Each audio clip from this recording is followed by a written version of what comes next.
ನಿಮ್ಮ ಮತ್ತೆ ಒಂದು ಕ್ಯಾರೆಕ್ಟರ್ ಏನು, ಹಾಗೆ ನೀವು ಯಾವ ರೀತಿ ಅಗ್ರೆಸಿವ್ ಆಗಿ ಆಟ ಆಡ್ತಿದ್ರಿ ಅಂತ ಹೇಳ್ಬಿಟ್ಟು ಇಡೀ ಕರ್ನಾಟಕಕ್ಕೆ ಗೊತ್ತು.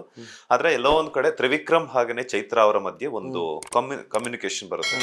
ಸೊ ಅಂತ ಒಂದು ಟೈಮಲ್ಲಿ ಚೈತ್ರ ಅವರು ಶಿಶಿರ್ ಅವ್ರಿಗೆ ಜೊಲ್ಲು ಅಂತ ಹೇಳ್ಬಿಟ್ಟು ಕರೀತಾರೆ. ಹಾಗೆ ಇನ್ನೊಂದಷ್ಟು ವರ್ಡ್ಸ್ ನ ಯೂಸ್ ಮಾಡ್ತಾರೆ ಅಂತ ತ್ರಿವಿಕ್ರಮ್ ಹೇಳ್ತಾರೆ.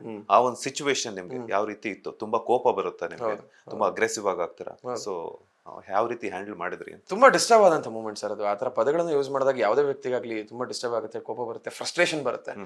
ಅಂಡ್ ಅವರಿಬ್ರು ಆಡ್ತಿದ್ದ ಜಗಳದಲ್ಲಿ ನಾನೇನು ಅನ್ನೋದು ಫಸ್ಟ್ ಪಾಯಿಂಟ್ ನನಗೆ ಬಂದಿದ್ದು. ಇಬ್ರೇನೋ ಕಿತ್ತಾಡ್ಕೋತಿದ್ದೀರಾ, ನನ್ನ ವಿಷಯ ಏನಕ್ಕೆ ತೆಗೆದ್ರಿ, ಈ ಪದಗಳೇನು ಅನ್ನೋದು ಫಸ್ಟ್. ಅಂಡ್ ವಿಕ್ಕಿ ಚೈತ್ರ ಇದನ್ನೆಲ್ಲ ಹೇಳಿದಾಳೆ ಅಂದಾಗ ಆ ಮೂಮೆಂಟ್ ಕೋಪ ಬಂತು. ನನಗೆ ಫಸ್ಟ್ ನಾಮಿನೇಷನ್ ಪ್ರಕ್ರಿಯೆ ಮುಗಿಸ್ಬೇಕಾಗಿತ್ತು. ಇದು ಮುಗಿದ್ಮೇಲೆ ಮಾತಾಡಬೇಕು ಅಂತ ಹಲ್ಲು ಕಚ್ಕೊಂಡು ನಿಂತಿದ್ದೆ ನಾನು. ಮುಗಿದ್ಮೇಲೆ ಏನ್ರಪ್ಪ ಬಂದ್ರಿ ಆಯ್ತು ಗಾರ್ಡನ್ ಏರಿಯಾಗ ಹೋಗಿ ಮಾತಾಡೋಣ ಅಂದಾಗ ಅಲ್ಲಿ ಫ್ರಸ್ಟ್ರೇಟ್ ಆಗಿ ಸಿಕ್ಕಾಪಟ್ಟೆ ಎಗರಾಡಿದ್ದೆ.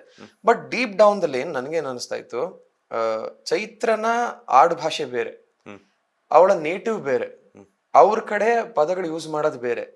ಈ ತರ ಪದಗಳನ್ನ ಚೈತ್ರ ಯೂಸ್ ಮಾಡೋದಕ್ಕೆ ಸಾಧ್ಯ ಇಲ್ಲ ಅನ್ನೋದು ಒಂದು ನನಗೆ ಒಳಗಡೆ ಕಾಡ್ತಾ ಇತ್ತು. ಅಂಡ್ ತ್ರಿವಿಕ್ರಮ್ ಸುಮ್ನೆ ಈ ತರ ಹೇಳೋವಂಥವನ್ ಅಲ್ವಲ್ಲ ಅಂತನೂ ಒಳಗಡೆ ಇತ್ತು.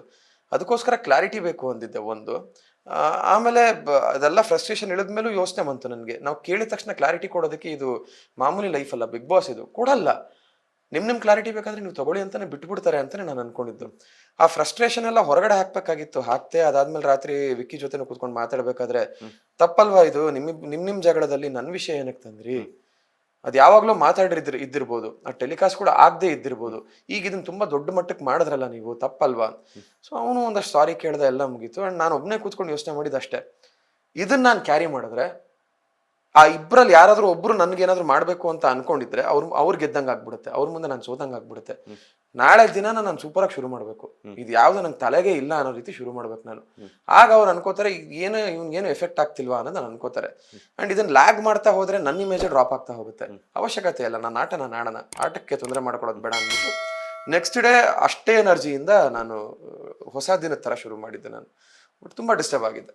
ಲೇಟೆಸ್ಟ್ ಹಾಗೂ ಇಂಟ್ರೆಸ್ಟಿಂಗ್ ಸುದ್ದಿಗಳಿಗಾಗಿ ಬಾಸ್ ಟಿವಿ ಕನ್ನಡ ಚಾನೆಲ್ನ ಸಬ್ಸ್ಕ್ರೈಬ್ ಮಾಡಿ, ಹಾಗೆಯೇ ಬೆಲ್ ಐಕಾನ್ ಪ್ರೆಸ್ ಮಾಡಿ.